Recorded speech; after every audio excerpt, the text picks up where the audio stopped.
my view of politics is it is downrange from culture.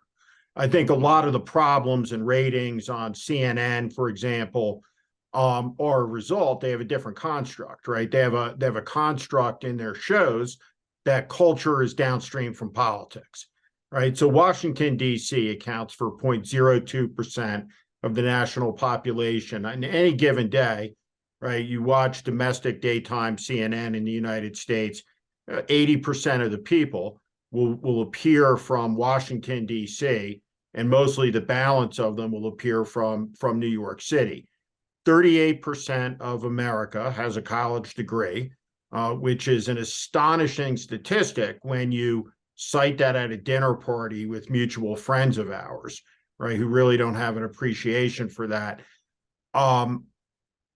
When you look at the country, there is a conventional wisdom that this moment is causal from Sarah Palin, from a populist perspective, but I think it deeply discounts this strain in American politics, which has always been present, and I think manifested it when we were younger, like really young, like barely adults. You may not have been yet. I always forget which one of us is which one of us was older or younger.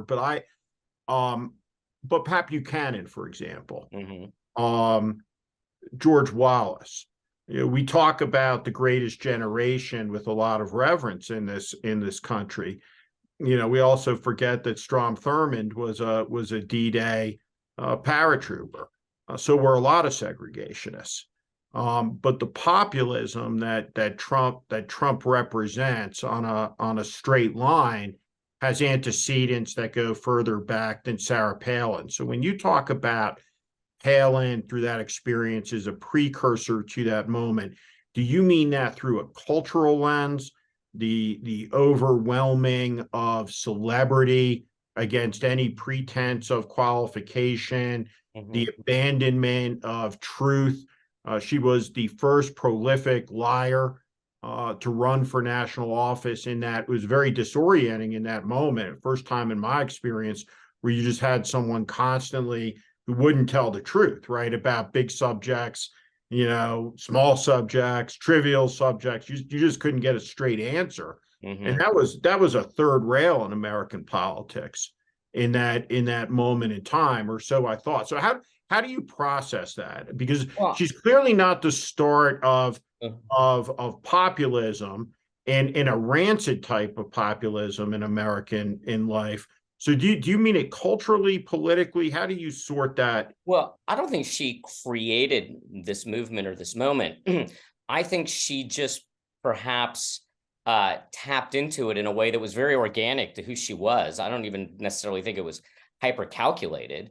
And I think it was what was, say, surprising to someone like me who had grown up in the Reagan administration, George H. Bush, and then George W. Bush, where it seemed like that was the mainstream of Republican politics, was that establishment politics of those people, of that group, that regime, that were all connected to a certain extent. So when Sarah Palin came in and represented what seemed like a whole different voice in the party, it was surprising to me because I didn't realize how big that voice was in the party.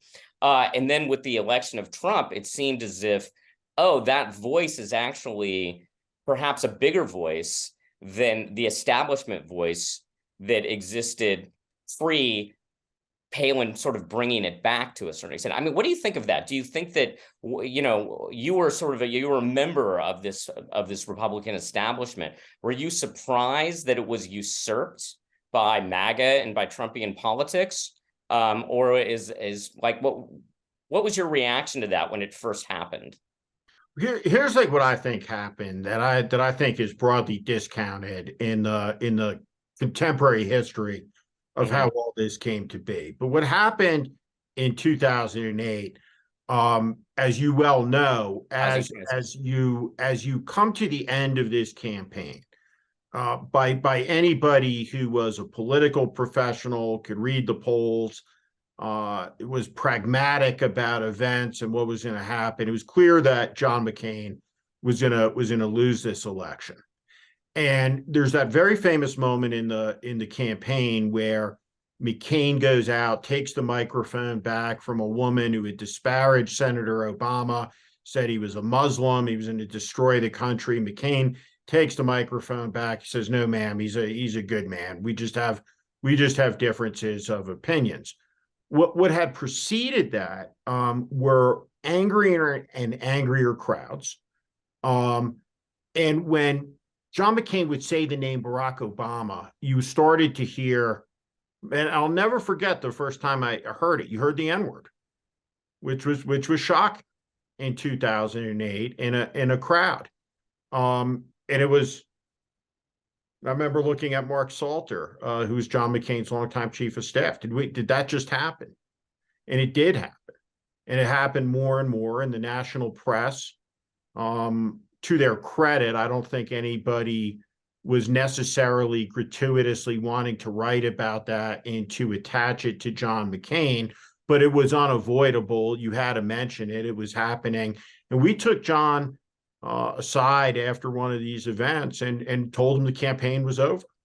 That, in essence, he couldn't say his opponent's name out loud.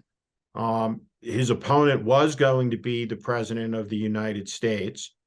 You do, as the Republican nominee, have a fiduciary responsibility as the head of the party to run through that finish line as hard as you can, because there's a lot of implications down ballot.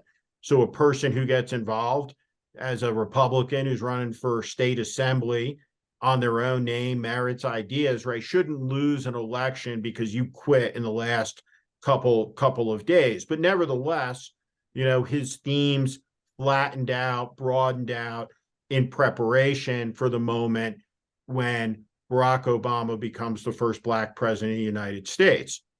In that moment, there's this famous dinner that takes place in Washington, D.C. that's become the stuff of legend. Mitch McConnell, a bunch of other Republican leaders, while the inaugural balls are going on, all vowed to each other to make Barack Obama one-term president, by making him an unsuccessful one, right? And this era of hyperpartisanship is a departure from the American tradition, because you had a generation of people, even if they were fierce opponents like Daniel Inouye and Robert Dole, the fact that they had spent years together in a hospital recovering from their wounds sustained in combat, right, helped them understand they weren't each other's enemies, right? They had different visions about how to perfect the Union. They understood the brutality of politics, in America, but they understood that the country was first. Nature abhors a vacuum. In the Washington of January of 2009, country was in economic crisis, and Republicans were completely out of power. And into that vacuum stepped a new leader. What became the head of the party was Fox News. And who became the head of the party was Roger Ailes. And Roger Ailes was the Republican king until he was dethroned by Donald Trump. And their war was the Battle of Megyn Kelly. Donald Trump went out and said something appalling. And in that moment of time, you have to remember, Megyn Kelly was Fox News's branded star, period. Fox News superstar. She was the person fronted, put forward more and more. She was the Roger Ailes protege. She had been made super famous. Donald Trump attacks her in the most grotesque way. Roger Ailes basically says, we're going to put down Trump like a rabid dog. Roger Ailes and Fox made a run at Donald Trump. The king is dead. Long live the king.